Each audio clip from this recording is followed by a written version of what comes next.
ఈ ఎన్నికలు దేశానికి ఎంతో కీలకమన్నారు నిజామాబాద్ ఎంపీ అరవింద్. 10 ఏళ్లలో మోదీ సీఏఏ, రామమందిర నిర్మాణం, ఆర్టికల్ 370 రద్దు లాంటి కీలక నిర్ణయాలు తీసుకున్నారన్నారు. సీఎం రేవంత్ 6 గ్యారెంటీలు అమలు చేయలేక గాడిదగుడ్డు అంటూ ప్రజల దృష్టి మళ్లిస్తున్నారన్నారు. రిజర్వేషన్స్ పై రేవంత్ రెడ్డి ముస్లింలను రెచ్చగొడుతున్నారన్నారు. షుగర్ ఫ్యాక్టరీ తెరిపిస్తామన్న రేవంత్ సర్కార్ కమిటీల పేరుతో కాలయాపన చేస్తోందని విమర్శించారు అరవింద్. ఇది కేవలం 6 గ్యారెంటీల నుంచి ప్రజల దృష్టి మళ్లించడానికి వీళ్ళు ఈ పని రోజు ఇదే మాట మాట్లాడుతూ ఉన్నారు. నరేంద్ర మోడీ నిన్న జహీరాబాద్లో ఆయన ప్రాణం ఉన్నంత వరకు రిజర్వేషన్లు, ఎస్సీ, ఎస్టీ, ఓబీసీల రిజర్వేషన్లు ముస్లింల కోసం తగ్గనిచ్చే ప్రసక్తే లేదు, చెయ్యనియనని చెప్పేసి మళ్ళీ చెప్పలేదంటాడు ఈయనకు హిందీ రాదా?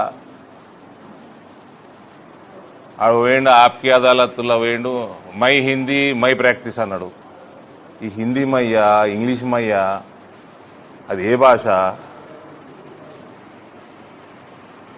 What kind of chief minister ఇది? సమస్యలు ఏమున్నాయి దేశంలో? మీ స్టాండ్ ఏంది? జీవన్ రెడ్డి గారు మీ లెక్క యావతోటి ఎలక్షన్లలో మన రాజకీయాలలో లేమేమో.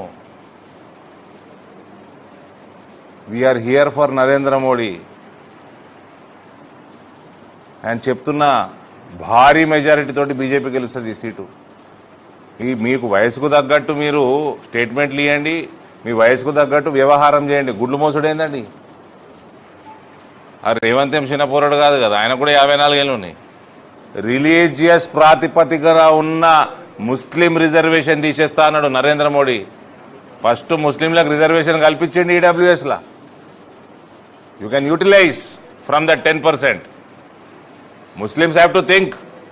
భగవాన్ దియానా, దిమాగ్ దియానా, సోచోనా. ఇక రైతులకు చెప్తా ఉన్నా, చెరుకు రైతులకి ప్రభుత్వం రాగానే చెరుకు ఫ్యాక్టరీలు తెరిపిస్తా అన్నాడు. ఎలక్షన్లలో ప్రభుత్వం రాగానే చెరుకు ఫ్యాక్టరీలు తెరిపిస్తా అన్నాడు. ప్రభుత్వం వచ్చినాక కమిటీ వేసాడు. ఆ కమిటీ వేసిన కమిటీ టైంపాస్ చేసింది 2 నెలలు. 2 ట్రిప్పులు కొట్టింది. ఓ మెట్పల్లికి కొట్టింది, ఓ బోధానికి కొట్టింది ఫోటోలు దిగనికే.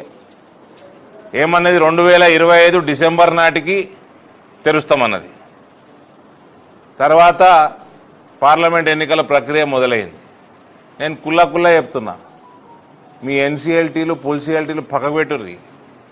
మీరు అంతర్జాతీయ సంస్థతోటి వాల్యుయేషన్ చేపియండి, దాన్ని బహిర్గతం చేయండి, చెక్కు తీసుకోండి, మేనేజ్మెంట్కి అప్పచెప్పుని 1 మంత్ లోపల ప్రాసెస్ కంప్లీట్ చేస్తాం. మీరు బహిర్గతం చేసిన డేట్కి వెళ్ళి 1 మంత్ లోపల. ఏం చేసిండు? గాడిదగుడ్డు చేసిండు. ఏం చేసిండు? గాడిదగుడ్డు చేసిండు. తెలంగాణలో కోట్లాది మందికి బువ్వ పెట్టేదోరు నరేంద్ర మోడీ పెడుతున్నాడు. తెలంగాణలో నేషనల్ హైవే లక్షల కోట్లు పెట్టేది నా నియోజకవర్గంలో. ఇప్పుడు ఒకటే రోడ్లో 4100 కోట్ల రోడ్డు. కాజీపేటలో కోచ్ ఫ్యాక్టరీ ఎందుకు రాలే? నడుస్తూనే ఉన్నాయి కదా పనులు. ట్రైబల్ యూనివర్సిటీ ఎందుకు రాలే? నడుస్తూనే ఉన్నాయి కదా పనులు. రామగుండం ఓళ్ళు తెరిచిండ్రు. రాహుల్ గాంధీ గుడ్డు తెరిచిందా? ఓళ్ళు తెరిచిండ్రు రామగుండం ఫర్టిలైజర్ ఫ్యాక్టరీ. 420 बन के रह जाता है नो हिस्ट्री में. 420 मिगिलिपोताడు రేవంత్.